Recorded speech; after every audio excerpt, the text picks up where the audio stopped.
ఒక్కసారి కొమ్మూరి గోల్డ్ కి కాల్ చేయండి. తాకట్లో ఉన్న మీ బంగారాన్ని విడిపించి మార్కెట్ ప్రైస్ కి వాళ్ళు కొనుక్కుని మిగతా డబ్బులు మీకు ఇచ్చేస్తారు. హాయ్, వెల్కమ్ టు మనం టీవీ.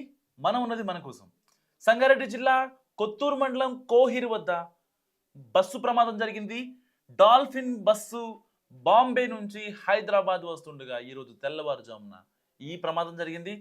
ఒకసారి విజువల్ చూడొచ్చు. 35 మంది ప్రయాణికులు ఉన్నారు.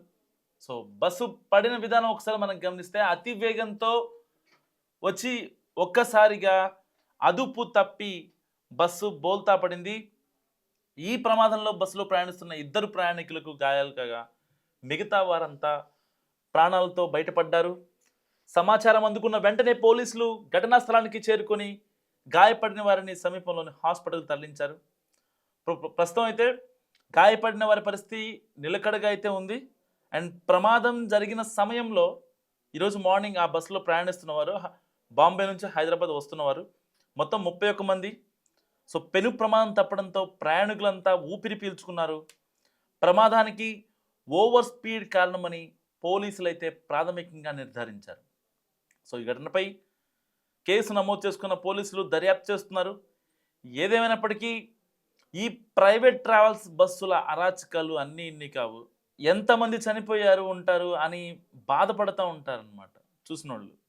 కానీ అదృష్టశాత్తు ఎవ్వరికీ ఏం కాలేదు. చిన్న చితక గాయాలు మినహా ఎలాంటి మరణాలు కూడా సంభవించలేదు. కానీ ప్రైవేట్ ట్రావెల్స్ ఎట్లా డబ్బులు దండుకోవాలి అన్న విషయం తప్ప ప్రయాణికుల సేఫ్టీ ఇద్దాము అనే ఒక ఇది మాత్రం నిజంగా ఏ ప్రైవేట్ ట్రావెల్స్లో కనిపించట్లేదు. అప్పట్లో కర్నూలు ఘటన, దాని తర్వాత జడ్చర్ల, సో ఇలాంటి ఘటనలు ఒకటి కాదు చాలా అంటే చాలా పునరావృతం అవుతున్నాయి. ఎక్కడైనా సరే ఓవర్ స్పీడో లేకపోతే తాగి డ్రైవ్ చేయడమో లేకపోతే వెహికల్ ఫిట్నెస్ సరిగ్గా లేకపోవడం ఇలాంటివి కనిపిస్తున్నాయి అన్నీ కూడా. అంటే ఇంకెన్ని రోజులు వెళ్ళి అరాచకాలు, ఇంకా ఎన్ని రోజులు? సో మస్తు కామెంట్ చేయండి. చూస్తున్నాండి మనం టీవీ.